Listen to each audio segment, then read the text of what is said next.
Hello, I'm Courtney, what's up? And today I'm going to be doing super duper late Crackpot theories on Magnus Chase Book 2, The Hammer of Thor. So I'm sorry that this Crackpot theories video is coming super duper late. I've just been really busy filming other videos and getting those videos up. I've just been putting this video aside, but now I'm finally filming it. But the cover and excerpt for The Hammer of Thor, which is the sequel to The Sword of Summer by Rick Riordan, came out like a few weeks ago now, and I just read the excerpt. Like, literally, I'm so late on this, and I'm so sorry. The only thing that matters now is that I've read it, and I've seen the cover, and oh my goodness, I love the cover and the excerpt so much, and I'm so excited for this book. If you do not know what The Hammer of Thor is, like I just said like a few minutes ago, The Hammer of Thor is the sequel to The Sword of Summer, which this book came out last October, and I loved it so very much. It was so good. One of my favorite books of 2015. But the sequel, The Hammer of Thor, is coming out October 4th of this year, so we only have like a few more months. You know, we can do it. You know, we survived the wait for the Hidden Oracle, so we can survive the wait for the sequel to this. So today I'm going to be talking about the cover and excerpt for The Hammer of Thor, and it was released on Entertainment Weekly, and I will link the article so you can find the cover and excerpt if you haven't seen it yet in the description box down below. So first up, I'm gonna do my theories on the cover, and usually when I make these type of videos I really never have a lot to say for them, but you know, for this I have a lot to say. But before I show it, I'm gonna show this cover, but just better, so just roll the picture, please.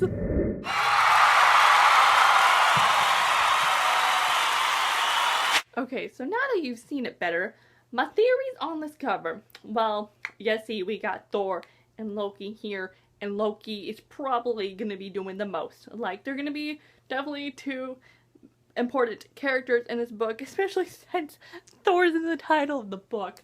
So, they're gonna be important. And then there's the hammer in the background, so we're gonna be looking for that.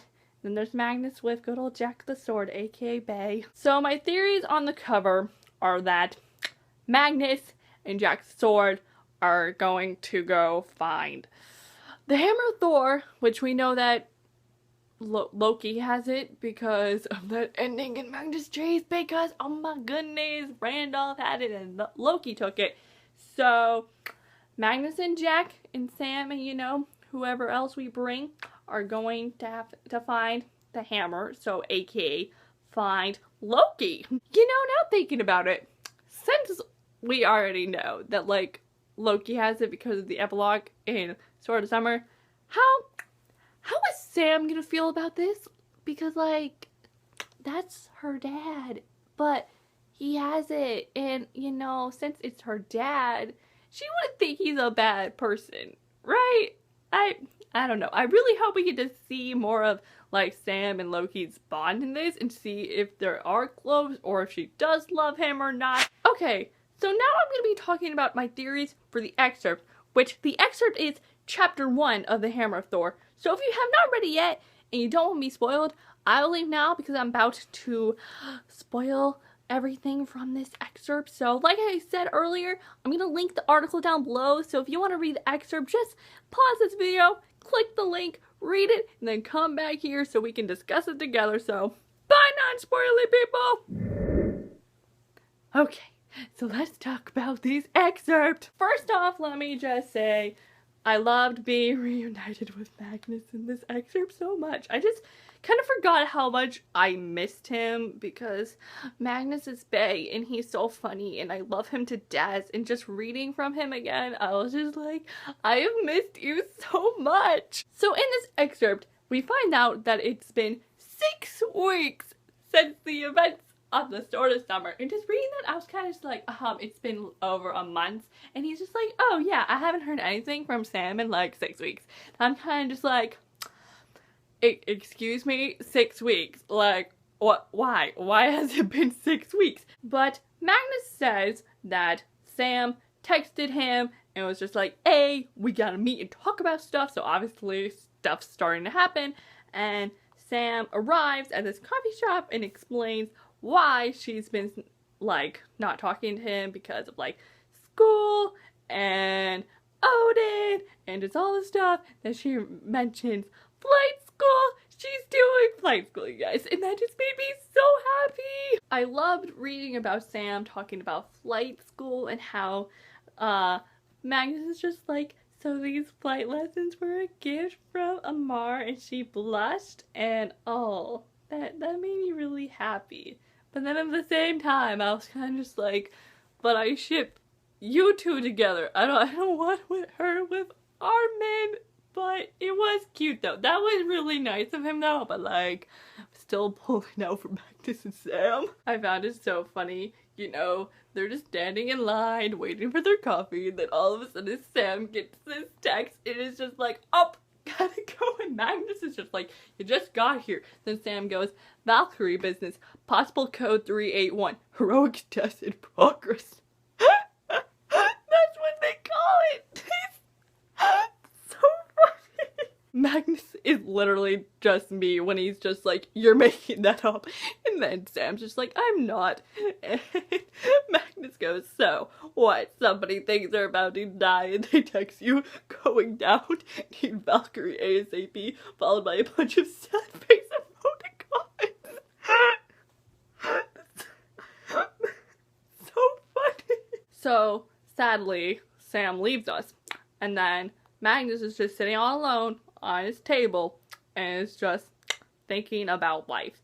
And oh my goodness, how Magnus was talking about how this is like the first time how he's felt normal, and he thinks it's so strange. I was just like, you deserve this happiness and being clean, and just, oh, it made me so happy. So Magnus is kind of just recapping everything that's happened in book one, which, hey, I was grateful for, because, you know, I remember a majority of book one, but it's not like I remember every exact detail. So, like, this description of everything that's, like, happened, I was very grateful. I was just like, thank you so much for the refresher, Magnus. Oh my goodness, I about died when he goes, I even had a mind-melting conversation with my cousin Annabeth about the Greek gods who hung out in New York and made her life difficult. Apparently North America was lousy with ancient gods. We had a full-blown investigation. But did you guys hear that? Annabeth's Greek gods. So Magnus now knows. Annabeth told him about the great gods, and oh my goodness, I really wish we got to see that conversation happen, because that would have given me life. Like, what if Annabeth told him about her going through Tartarus, and then he kept reading, and then we find stuff about Blitz, and Blitz, he gets a shop, Blitz's best. But then, you know, I'm reading this, and I see that Blitz is best, and I'm just like, oh my goodness, he finally has his dream come true of having his shop, and I'm so happy, right? But then it goes, but the shop was shuttered. The front door window was papered over on the inside with a message hastily scrawled in red marker, closed for remodeling, back soon. Magnus goes on talking about how Blitz disappeared. And then Magnus is just like, one day a few weeks ago, I just walked by the shop and found it closed. Since then, there have been no word from Blitzen or Hearthstone, which wasn't like them. Okay, Blitz and Hearthstone, where in the world did you go? Like, excuse me, I was excited to see you again and hear all these great things about you, but like, you're gone. You disappeared. And just like, why did you disappear? Where did you go? I wanna see them again. I wanna be with Blitz and Hearthstone because I love them so much, and now they're gone. And what if they got captured? Like, where did they go?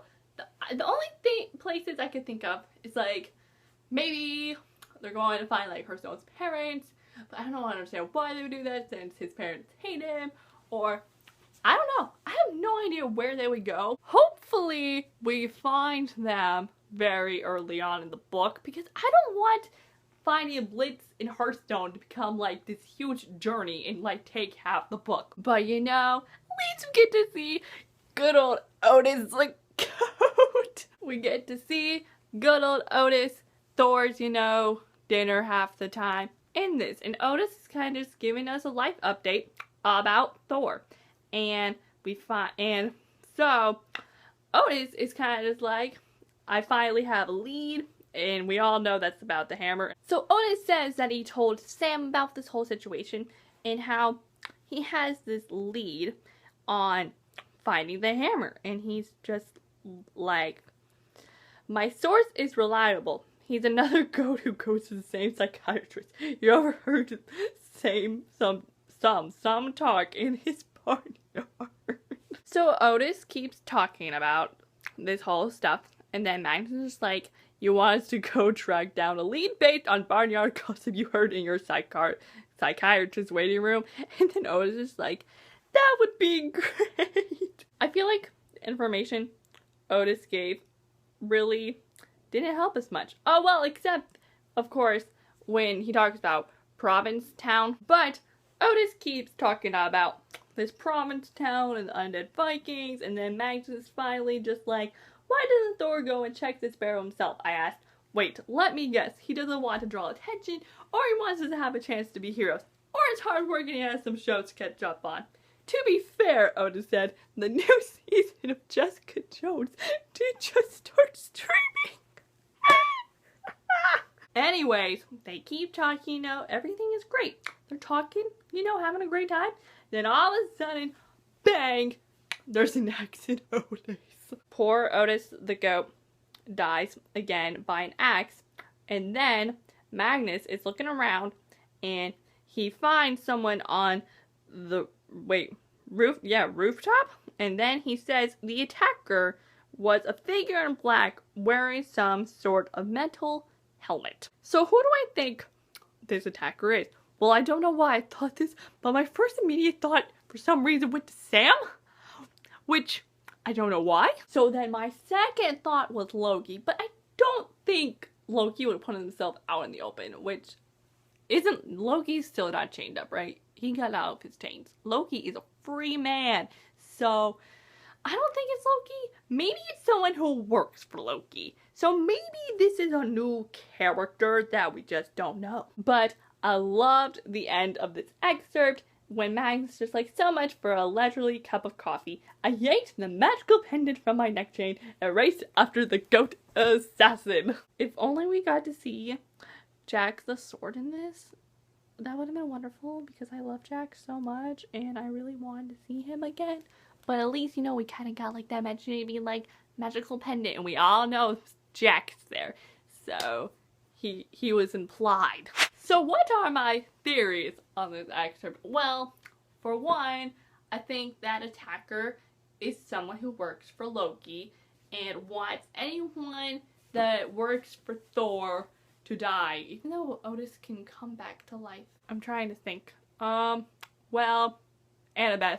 I hope Annabeth shows up again, and maybe she'll bring Percy this time. That was one of my theories in my sort of summer Crackpot theories video. I was just like, I really hope that Percy shows up, but he didn't. Okay, you know, Sam left, right, to go save someone. So I wonder who she's saving. Maybe it's gonna be someone important. Maybe not. Maybe she was just leaving and she's gonna go save that person and take them to Valhalla, and maybe we'll never see that person. But maybe, you know, there's a good chance it could be someone important. Do I have any other theories? I am so sorry, I barely have any theories. I can't think of any. And whenever I do think of theories, most of the time they're wrong. But I think that's gonna be it for this video today, and I hoped you enjoyed this video. If you did, give it a big thumbs up. If you want to watch more Magnus Chase Hammer of Thor videos, please click the subscribe button down below because most likely you'll be getting more Hammer of Thor videos. So yeah, I'm Courtney, and I'll see y'all next time with a new video soon. So I will see you then. So bye! Yo!